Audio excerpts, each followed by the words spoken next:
Le silence tomba d'un seul coup. Les équations suspendues dans l'air vibrèrent, comme si l'univers lui-même venait d'hésiter. Un adolescent humain venait de parler, et il venait de dire l'impensable point. Bienvenue à vous, d'où que vous regardiez cette histoire à travers la galaxie. Installez-vous confortablement, plongez dans ce récit de science-fiction humaine, et si cette aventure vous captive, abonnez-vous à ma chaîne pour ne rien manquer. L'histoire commence ici. Émile Roger resta immobile, debout au seuil du laboratoire interdit.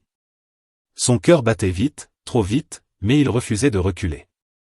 Devant lui, 5 scientifiques proximiens le fixaient comme s'ils venaient de profaner un sanctuaire sacré. Leurs yeux argentés, d'ordinaire froids et sur d'eux, exprimaient maintenant un mélange de surprise et d'irritation. Le rire du docteur Carrel résonnait encore contre les parois lisses de la salle. Un rire hautain, assuré, presque cruel. Pour lui, la situation était absurde. Un humain. Un adolescent. Dans le cœur scientifique de Proxima 7. Et surtout, un humain qui osait dire que leur équation était fausse. Émile serra les poings.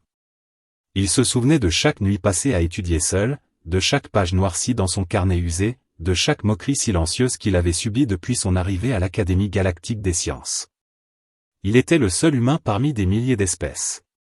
Le seul à porter une veste ancienne, cousue de cuir et de tissu, quand tous les autres portaient des vêtements lisses et lumineux. Le seul à écrire à la main. « Tu te trompes », dit enfin le docteur Carrel d'un ton calme, mais chargé de mépris. Nos calculs ont été vérifiés des dizaines de fois. Émile leva lentement la main et désigna l'hologramme flottant. Non, répondit-il d'une voix ferme. Ils sont cohérents entre eux, mais faux dans l'espace où vous les appliquez. Un silence lourd s'abattit. Les autres scientifiques échangèrent des regards rapides. Certains semblaient agacés. D'autres intrigués malgré eux. Émile fit un pas de plus dans la salle. Personne ne l'arrêta. Dans son esprit, tout était clair. Les symboles. Les relations. Les erreurs. Pour lui, les mathématiques n'étaient pas une langue étrangère. C'était un refuge. Une logique honnête dans un univers trop souvent dominé par l'orgueil. Vous traitez une transition dimensionnelle comme si l'espace restait stable, expliqua-t-il. Mais il ne l'est pas. Il se déforme. Et cette déformation détruit votre résultat. Il attrapa un marqueur rouge posé sur la table, sans même demander la permission. Sa main ne tremblait pas. Il corrigea un terme, puis un autre. Les lignes lumineuses changèrent de forme. Le rire avait disparu. Un des scientifiques recula d'un pas, comme s'il venait de voir quelque chose d'impossible. Ce n'est pas logique, murmura-t-il. Le docteur Carrel s'approcha, ses traits se durcirent. Il observa chaque modification, chaque symbole ajouté par l'humain. Relancez la simulation, ordonna-t-il enfin. L'hologramme pulsa. Les données défilèrent. Puis, lentement, le modèle se stabilisa. Les particules cessèrent de s'effondrer. Le passage dimensionnel resta ouvert. Cela fonctionnait. Un souffle parcourut la salle. Émile sentit soudain le poids de tous les regards sur lui. Il avait gagné, mais il ne ressentait ni fierté ni triomphe. Seulement une étrange fatigue. Comme si ce moment avait toujours été inévitable. « Qui es-tu vraiment » demanda Carrel, sa voix dépourvue de toute ironie cette fois. « Émile Roger » répondit-il. « Étudiant de première année. » Les scientifiques restèrent figés. Première année. Humain. Et pourtant, capable de résoudre en quelques secondes ce qui les bloquait depuis des jours. La porte du laboratoire s'ouvrit brusquement. Le professeur Talen entra, le visage rouge de colère. « Roger !» cria-t-il. « Que fais-tu ici ?» Le docteur Carrel se tourna vers lui. « Ce jeune humain vient de nous faire gagner des semaines de travail. Il reste avec moi. » Talen resta sans voix. Derrière lui, des étudiants observaient la scène. Parmi eux, une jeune proximienne aux yeux violets, Neria, regardait Émile comme si elle le voyait pour la première fois. Ce jour-là, quelque chose changea. Les couloirs de l'académie ne semblaient plus aussi froids. Les murmures suivaient Émile partout où il passait. Certains le regardaient avec admiration. D'autres avec méfiance. Quelques-uns avec haine. Dans la salle de physique avancée, Émile s'assit à sa place habituelle, sortit son carnet et son stylo. Le papier froissa doucement sous ses doigts. Il aimait ce son. Il lui rappelait qu'il était réel, qu'il appartenait encore à quelque chose de simple. « Cette place est libre ?» demanda une voix douce. Il leva la tête. Neria se tenait là, droite, confiante. « Oui » répondit-il. Ils suivirent le cours en silence, chacun concentré. Quand une question complexe fut posée, leurs mains se levèrent en même temps. Une rivalité naquit dans cet instant précis. Une rivalité saine, vive. Mais tous ne partageaient pas cet esprit. À la sortie, un groupe d'étudiants centuriens barra la route d'Émile. Leur chef, Drex, était immense, ses yeux ambrés brillants de colère. « Tu prends trop de place, humain » dit-il d'une voix basse. « Je ne prends que celle que je mérite » répondit Émile sans reculer. « Vous êtes imprévisible. Dangereux. L'univers ne vous fait pas confiance. » Neria s'avança à son tour. Peut-être que l'univers a simplement peur de ce que les humains peuvent devenir. Drex les fixa un instant, puis se détourna. Le conseil observe, lança-t-il avant de partir. Et tout le monde ne veut pas de vous ici. Ces mots restèrent suspendus dans l'air comme une menace invisible. Le soir venu, Émile se retrouva seul dans sa chambre. Il ouvrit son carnet, observa ses notes. Pour la première fois, il comprit que ce n'était pas seulement une question de science. C'était une question de place. De reconnaissance. De survie. Les humains n'étaient pas les plus forts. Ni les plus anciens. Ni les plus avancés technologiquement. Mais ils avaient quelque chose que les autres espèces avaient oublié. L'audace de remettre en question l'évidence. Et ce n'était que le début. Le lendemain commença avant même qu'Émile ne soit prêt à l'admettre. La lumière artificielle de Proxima s'exfiltrait à travers les panneaux translucides de sa petite chambre. Elle n'imitait pas vraiment un lever de soleil humain, mais elle annonçait l'heure avec une précision implacable. Émile ouvrit les yeux, le cœur encore lourd des événements de la veille. Pendant quelques secondes, il espéra que tout cela n'avait été qu'un rêve. Le laboratoire. Les scientifiques. Le silence après ces mots. Les regards changés. Mais son carnet était toujours là, posé près du lit. Ouvert à la page de l'équation corrigée. C'était réel. Il se redressa lentement et s'assit au bord du lit. Son esprit tournait déjà. Quelque chose avait basculé. Il le sentait profondément. La veille, il était un étudiant humain discret, toléré mais ignoré. Aujourd'hui, il était devenu un sujet de conversation, peut-être même un problème. Il enfila sa veste rétro, ajusta les coutures usées, passa la main sur le cuir comme pour se rassurer. Ce vêtement venait de la Terre. C'était un lien fragile avec sa planète natale, avec ses parents, avec un monde simple où il n'était pas une anomalie biologique. Dans le couloir, les regards le suivaient. Certains étudiants s'écartaient légèrement. D'autres chuchotaient sans retenue. Émile avançait sans accélérer, sans ralentir. Il refusait de montrer la moindre hésitation. À l'entrée du grand amphithéâtre, il hésita un instant avant d'entrer. La convocation du docteur Carrel était encore fraîche dans son esprit. Il devait le rejoindre après les cours. Une invitation qui ressemblait autant à un honneur qu'à une mise à l'épreuve. Il prit place au milieu de la salle.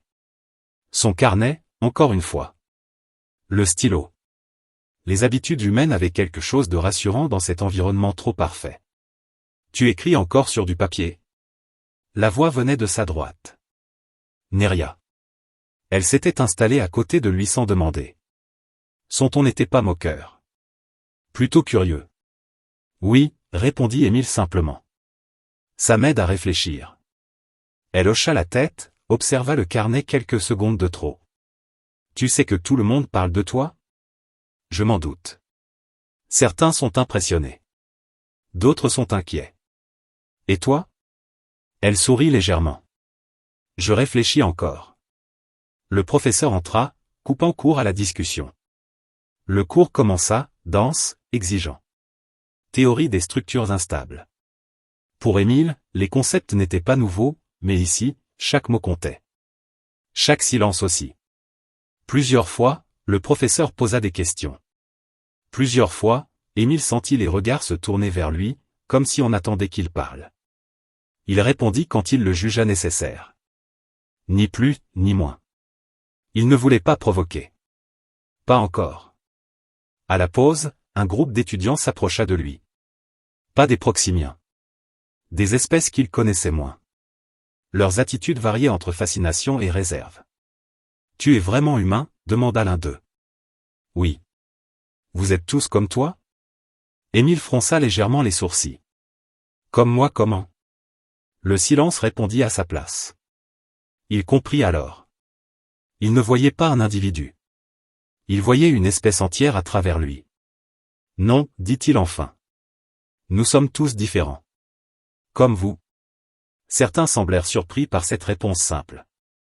D'autres détournèrent le regard. La matinée passa lentement. Chaque minute semblait chargée d'un poids invisible.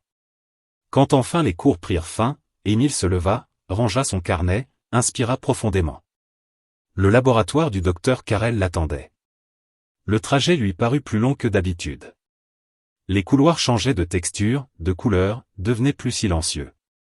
Ici, peu d'étudiants avaient le droit de passer. Encore moins des humains. Devant la porte, Émile s'arrêta.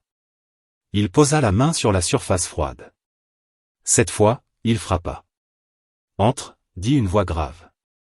Le laboratoire était immense. Plus ordonné que la veille. Les équations flottaient de nouveau, mais cette fois, elles semblaient calmes. Stables. Le docteur Carrel se tenait au centre, les mains croisées dans le dos. « Assieds-toi, Émile Roger. » Il obéit.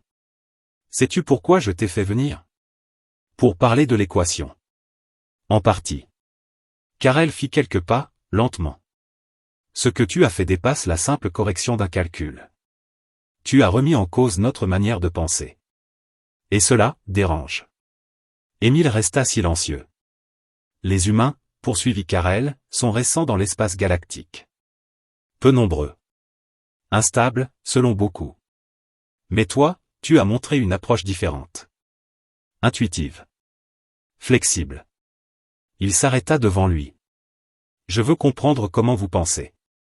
Nous posons des questions, répondit Émile. Même quand les réponses semblent évidentes. Carrel le fixa longuement. C'est précisément ce qui inquiète le Conseil. Émile sentit une tension dans sa poitrine. Le Conseil ? Certains membres estiment que donner accès au savoir avancé à une espèce aussi jeune est dangereux. Et vous ? Carrel hésita. Puis parla franchement. Je pense que l'univers a besoin de ce danger. Un silence lourd s'installa. Je veux que tu rejoignes mon équipe, dit-il enfin. Officiellement comme observateur. Officieusement, comme catalyseur. Émile comprit que cette décision ferait de lui une cible. J'accepte, dit-il. Le docteur hocha la tête, visiblement satisfait. En sortant du laboratoire, Émile croisa Neria. Elle l'attendait. Alors ? Je fais maintenant partie de son équipe. Ses yeux s'agrandirent légèrement. C'est historique. Ou imprudent. Ils marchèrent ensemble un moment. Le silence entre eux n'était plus gênant. Les centuriens ne vont pas apprécier, dit-elle enfin. Ils n'appréciaient déjà pas. Ce n'est pas seulement de la jalousie, Émile. Ils ont peur. Les humains ont une réputation, compliquée. Je sais. Mon père siège au conseil, ajouta-t-elle doucement. Il m'a prévenu. Des débats ont lieu. À propos de toi. À propos de ton espèce. Émile s'arrêta. Et que disent-ils ? Que vous pensez trop vite. Que vous créez sans mesurer les conséquences. Que vous changez les règles. Il sourit faiblement. C'est un défaut ? Dans une galaxie figée, oui. Ils se séparèrent à l'entrée de la résidence. Émile resta seul, le regard perdu vers les étoiles artificielles. Cette nuit-là, il ne dormit presque pas. Son esprit était en feu. Il comprenait enfin que son existence ici n'était pas anodine. Il n'était pas seulement un étudiant. Il était devenu un symbole. Pour certains, une promesse. Pour d'autres, une menace. Et quelque part, très loin, des décisions se prenaient. Des décisions qui allaient bien au-delà d'une équation. La troisième phase commença sans avertissement. Pour Émile, elle se manifesta d'abord par le silence. Un silence différent de celui des laboratoires ou des salles de cours. Un silence lourd, chargé d'attente. Depuis son intégration à l'équipe du Dr Carrel, les journées semblaient s'étirer, comme si l'académie retenait son souffle. Il travaillait désormais dans un secteur isolé, loin des étudiants ordinaires. Les murs y étaient plus épais, les systèmes de sécurité plus visibles. Chaque accès demandait une autorisation spéciale. À chaque passage, Émile sentait le regard invisible des capteurs glisser sur lui, analyser sa démarche, sa respiration, son rythme cardiaque. Il n'était plus un simple élève. Il était devenu une variable. Assis devant une table de calcul, Émile noircissait son carnet comme à son habitude. Autour de lui, les scientifiques proximiens échangeaient à voix basse. Il n'était jamais hostile, mais rarement détendu. Sa présence les obligeait à réfléchir autrement, et cela les mettait mal à l'aise. « Tu travailles encore sur cette hypothèse ?» demanda l'un d'eux en s'approchant. « Oui » répondit Émile sans lever les yeux. « Elle n'est pas complète. Pourtant, elle fonctionne. » « Pas dans tous les cas. » Le scientifique s'éloigna sans répondre. Cette phrase résumait tout. Les proximiens cherchaient des systèmes stables. Les humains, eux, cherchaient les failles. Le docteur Carrel observait souvent Émile à distance. Il disait peu de choses, mais ses silences étaient attentifs. Un jour, il finit par s'asseoir en face de lui. « Dis-moi quelque chose, Émile. Quand tu regardes une équation, que vois-tu » Émile réfléchit. « Une histoire. » « Une histoire ? » « Oui. Un début, une tension, une conséquence. Si quelque chose ne colle pas, c'est que l'histoire ment. » Carrel hocha lentement la tête. Voilà ce que le conseil ne comprend pas. Ce même jour, un message officiel circula dans l'académie. Les discussions autour des humains n'étaient plus secrètes. Les rumeurs se transformaient en prise de position. Certains professeurs soutenaient l'intégration humaine. D'autres réclamaient des limites strictes. Dans les couloirs, l'atmosphère changea.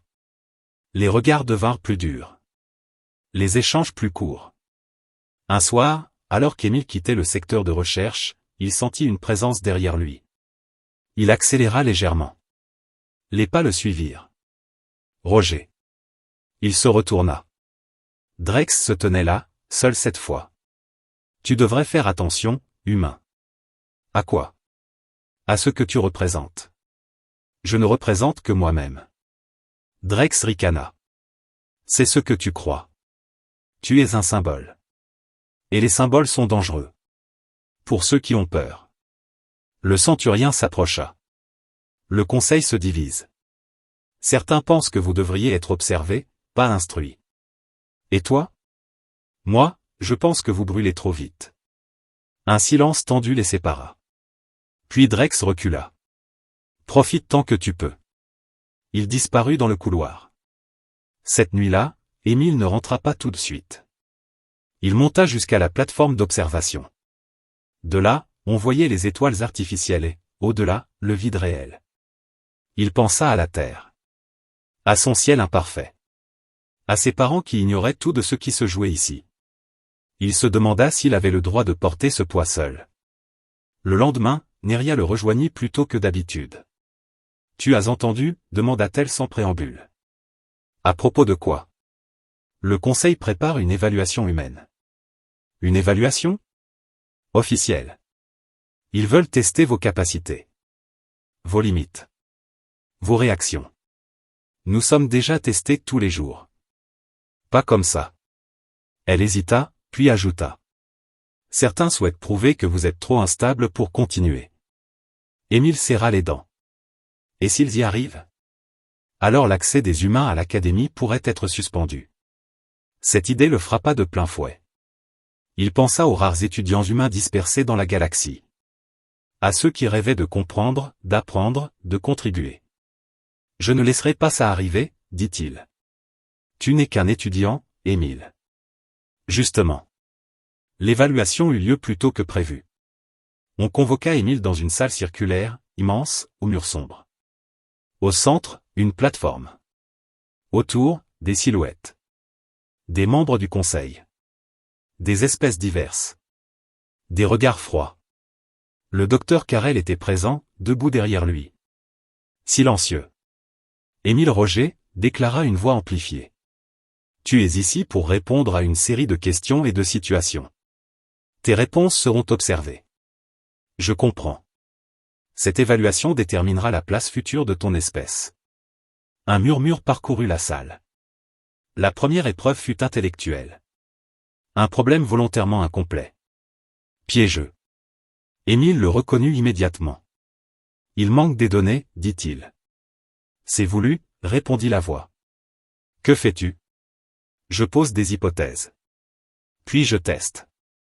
Et j'accepte l'erreur. Même si elle est dangereuse? Surtout si elle l'est. Certains membres du conseil échangèrent des regards tendus. La deuxième épreuve fut morale. Une simulation. Un choix impossible. Sauver un groupe au détriment d'un autre. Émile observa longuement les données. Je refuse le cadre, dit-il enfin. Explique. Vous me forcez à choisir entre deux pertes. Je cherche une troisième voie. Même si elle semble improbable. Et si elle échoue? Alors j'assume. Un silence pesant suivit. La dernière épreuve fut la plus cruelle. Une projection. Une vision de l'avenir. Des humains utilisant le savoir galactique pour détruire. Pour dominer. Voilà ce que vous deviendrez, déclara la voix. Que réponds-tu? Émile sentit une colère sourde monter. Vous montrez nos pires possibilités. Mais vous oubliez notre plus grande force. Laquelle? Nous apprenons de nos erreurs. Parce que nous vivons avec elles. Il leva la tête, regarda chaque silhouette. Vous avez figé vos sociétés pour éviter le chaos.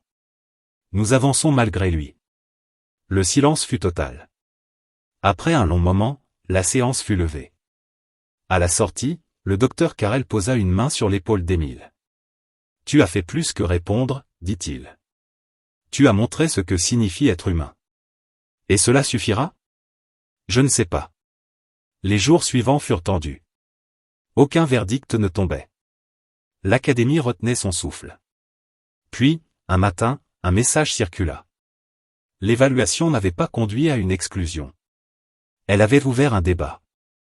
Les humains resteraient sous surveillance. Mais présents. Émile ressentit un soulagement mêlé d'inquiétude. Il avait gagné du temps. Pas la paix. Neria le rejoignit, un sourire discret aux lèvres. Tu as secoué le conseil. Ce n'était pas mon intention. Peut-être. Mais c'était nécessaire. Ils regardèrent ensemble les couloirs animés. Ce n'est que le début, dit-elle. Je sais. Émile retourna à son carnet. Les pages se remplissaient à nouveau. Pas seulement d'équations. De réflexions. De doutes. Il comprenait désormais sa place. Il n'était pas là pour s'intégrer. Il était là pour questionner. Et tant qu'il continuerait à poser des questions, l'humanité aurait une voix parmi les étoiles. La tension ne quitta plus l'Académie après la décision du Conseil. Même si aucune sanction officielle n'avait été annoncée, chacun savait que l'équilibre était fragile. Les humains restaient autorisés à étudier, mais sous observation constante. Pour Émile, cela signifiait une chose très simple, chaque geste, chaque parole, chaque silence avait désormais une portée politique.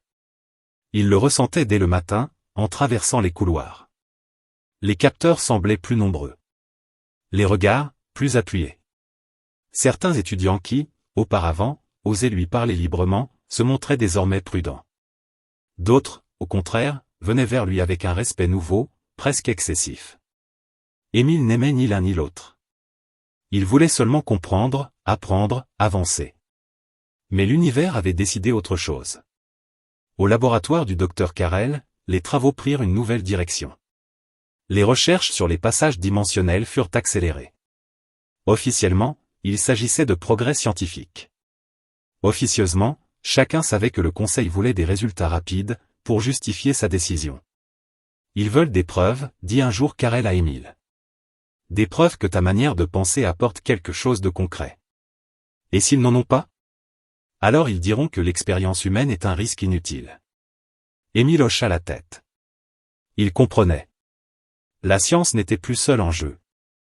La survie de la présence humaine dans l'Académie dépendait désormais de ce projet.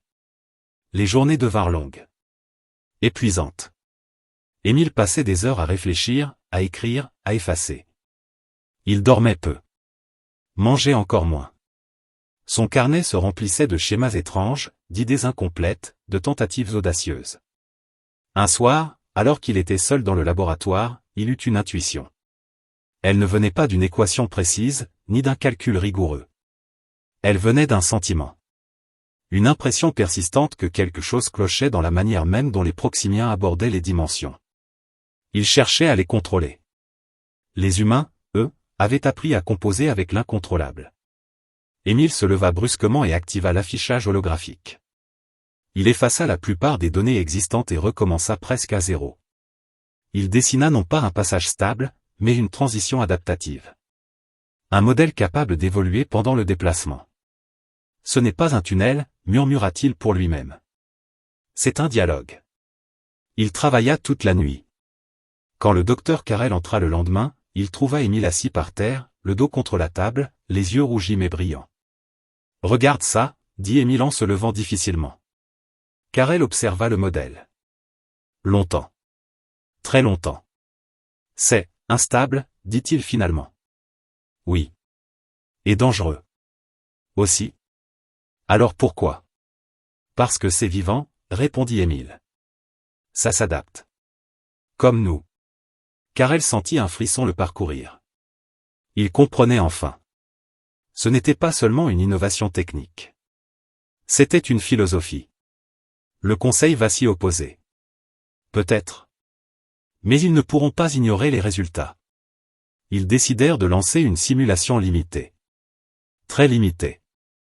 Le modèle trembla, fluctua, sembla prêt à s'effondrer.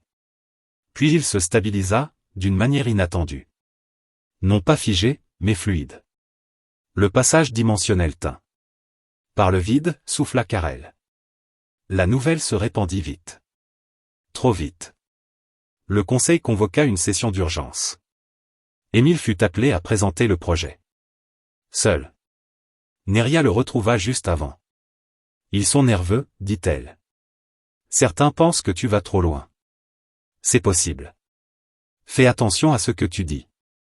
Je dirai la vérité. Elle le regarda, inquiète. La vérité humaine n'est pas toujours bien reçue ici. La salle du conseil était plus impressionnante que dans ses souvenirs.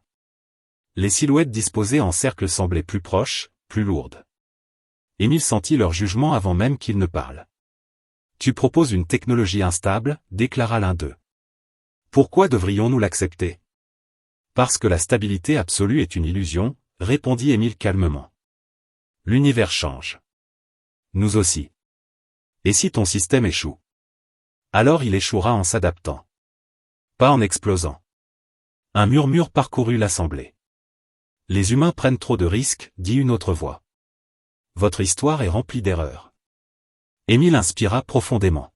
« Oui. Et c'est pour ça que nous savons en reconnaître les signes. » Il expliqua. Simplement. Sans jargon inutile. Il parla de la Terre, de ses catastrophes, de ses renaissances. De cette capacité étrange qu'avaient les humains à tomber, puis à se relever autrement. Nous ne prétendons pas être parfaits, conclut-il. Mais nous apprenons. Toujours. Le silence s'étira. Finalement, le conseil autorisa une expérimentation contrôlée. Une seule. Sous surveillance totale. Ce fut à la fois une victoire et une menace. Le test fut programmé quelques jours plus tard. Toute l'académie en parlait. Les étudiants centuriens observaient Émile avec une hostilité à peine dissimulée. Drex le croisa plusieurs fois sans un mot, son regard lourd de promesses sombres. La veille du test, Émile ne trouva pas le sommeil. Il retourna sur la plateforme d'observation. Neria le rejoignit. « Tu portes beaucoup pour quelqu'un de si jeune, » dit-elle doucement. « Je n'ai jamais voulu porter quoi que ce soit. » « Je sais. C'est pour ça qu'ils te craignent. » Ils regardèrent le vide ensemble. « Si ça échoue, » murmura-t-elle, « ils diront que c'est la preuve que les humains sont dangereux. Et si ça réussit ? Alors ils auront peur aussi. » Émile sourit faiblement. « Dans les deux cas, nous avançons. » Le jour du test arriva. Le laboratoire était plein. Les membres du conseil observaient depuis une galerie protégée. Les scientifiques retenaient leur souffle. Le modèle adaptatif fut activé. Les premières secondes furent chaotiques. Les données oscillaient violemment. Certains crièrent à l'arrêt immédiat. Carrel hésita, regarda Émile. « Attendez, dit Émile. Laissez-lui le temps. » Puis, lentement, le système s'ajusta. Il changea de forme. De rythme. Comme s'il apprenait en direct. Le passage s'ouvrit. Stable. Fluide. Vivant. Un silence absolu suivit. Puis des murmures. Des exclamations étouffées. Le conseil n'avait pas de mots. Plus tard, seul avec Carrel, Émile sentit enfin la fatigue l'envahir. « Tu viens de changer la manière dont la galaxie se déplace, dit Carrel. »« Ou la manière dont elle pense, répondit Émile. Mais au fond de lui, une inquiétude persistait. Chaque avancée rendait l'humanité plus visible. Plus puissante. Plus redoutée. Et il savait que certains ne s'arrêteraient pas là. Quelque part, des forces se mettaient déjà en mouvement. Et Émile, malgré lui, se trouvait désormais au centre d'un futur qui dépassait largement ses propres rêves. Le matin du verdict arriva dans un calme trompeur. Émile sentit la différence dès qu'il ouvrit les yeux. L'air semblait plus lourd, comme si la station entière retenait son souffle. Il resta quelques minutes allongé, les yeux fixés sur le plafond lisse de sa chambre, écoutant le léger bourdonnement des systèmes de survie. Il pensa à la Terre. À un matin ordinaire, imparfait, bruyant. Ici, tout était trop silencieux. Aujourd'hui, le Conseil devait se prononcer définitivement. Pas seulement sur le projet. Pas seulement sur lui. Mais sur la place de l'humanité dans la galaxie. Émile se leva lentement, enfila sa veste usée, passa la main sur le cuir, comme un geste de chance. Son carnet était presque plein. Les dernières pages racontaient plus qu'elle ne calculait. Elle parlait de peur, d'espoir, de choix impossibles. Dans les couloirs, personne ne parlait. Les étudiants marchaient sans bruit. Même les centuriens semblaient tendus, leur regard moins provoquant que d'habitude. Quand Émile passa près d'eux, certains baissèrent les yeux. D'autres le fixèrent avec une colère mêlée d'inquiétude. Il n'était plus un simple humain. Il était devenu une décision à prendre. Neria l'attendait près de la salle du conseil. Elle avait le visage grave, mais ses yeux brillaient d'une détermination calme. « Ils sont tous là, dit-elle. Les débats ont duré toute la nuit. Et ton père ? Il n'a rien dit. Ce qui est mauvais signe. » Émile inspira profondément. « Quoi qu'il arrive, merci. » Pourquoi ? Pour ne pas m'avoir laissé seul. Elle posa une main légère sur son bras. « Tu n'es pas seul, Émile. Tu ne l'as jamais été. Tu es juste le premier à l'avoir prouvé. » Les portes s'ouvrirent. La salle du conseil était pleine. Plus qu'à l'accoutumée. Des représentants de nombreuses espèces observaient depuis les balcons supérieurs. Le silence était total, presque oppressant. Émile avança jusqu'au centre, seul sur la plateforme circulaire. Le docteur Carrel se tenait à l'écart. Il croisa son regard et hocha légèrement la tête. Une voix s'éleva. « Émile Roger. Les événements récents ont profondément affecté l'équilibre galactique. » Émile resta droit. « Vous avez démontré une nouvelle approche scientifique, poursuivit la voix. Une approche efficace. Mais aussi imprévisible. Comme l'univers, répondit-il calmement. Un murmure parcourut la salle. Justement, reprit un autre membre du conseil. Nous cherchons à limiter l'imprévisible, pas à l'encourager. Émile sentit une colère sourde monter, mais il la contint. Avec respect, dit-il, l'histoire de toutes vos civilisations est remplie de changements que vous n'aviez pas prévus. Vous les avez simplement oubliés. Un silence pesant suivit. Les centuriens ont présenté une requête, annonça la voix principale. Ils demandent une restriction immédiate de l'accès humain aux technologies avancées. Drex était là, au premier rang. Son regard était dur, triomphant. En contrepartie, poursuivit la voix, d'autres délégations estiment que l'humanité représente une opportunité unique. Le conseil se divisa visiblement. Les débats reprirent, ouverts cette fois. Les mots fusaient. Danger. Potentiel. Instabilité. Évolution. Émile resta immobile. Il comprit qu'il n'était plus question de chiffres ni de modèles.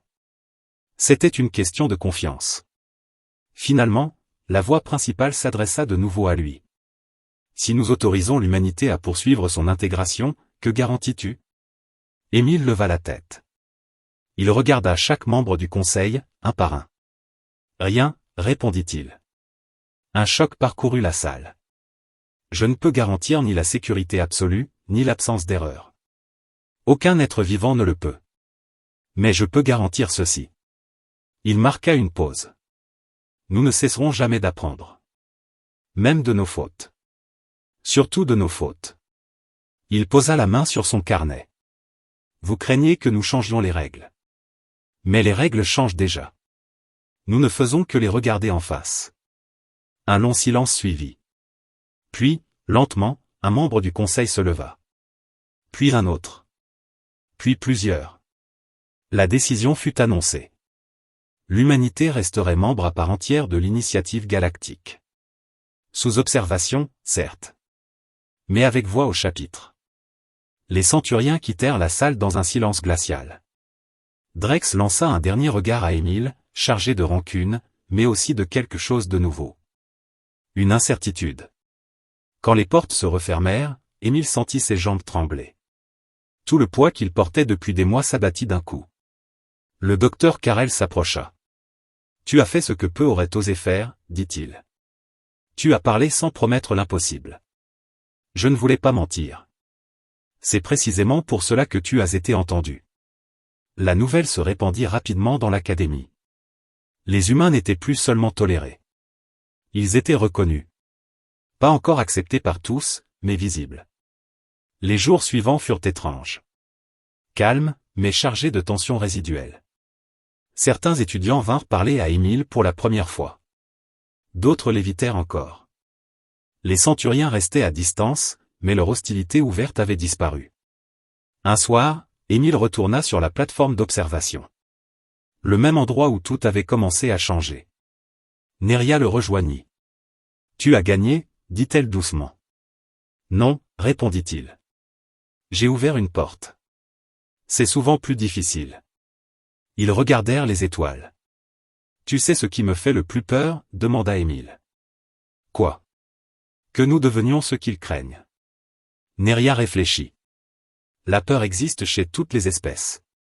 La différence, c'est que vous la regardez en face. » Il hocha la tête. « Nous sommes jeunes. Bruyants. Imparfaits. Mais nous avançons. Et maintenant ?» Émile sourit. « Maintenant, nous apprenons ensemble. » Les semaines passèrent. Le projet adaptatif devint une référence. D'autres équipes commencèrent à adopter des méthodes humaines. Pas toutes. Pas sans résistance. Mais le mouvement était lancé. Émile continua d'étudier. De douter. De questionner. Il n'était pas devenu un héros. Il n'en voulait pas. Il restait un étudiant avec un carnet trop usé et trop de questions en tête. Un jour, alors qu'il écrivait, un jeune étudiant alien s'approcha timidement. « Peux-tu m'expliquer comment tu as vu l'erreur, ce jour-là » Émile sourit et lui tendit son carnet. « Bien sûr. Assieds-toi. » C'est ainsi que tout continua. Sans explosion. Sans triomphe éclatant. Mais avec quelque chose de plus durable. Une voix humaine parmi d'autres. Une pensée différente au cœur de la galaxie. Une preuve que la force de l'humanité ne résidait pas dans la domination, mais dans la capacité à remettre en question ce qui semblait immuable. Et quelque part, très loin de Proxima 7, sur une planète bleue imparfaite, quelqu'un leva les yeux vers le ciel sans savoir que, pour la première fois, l'univers venait d'apprendre à écouter les humains. La fin,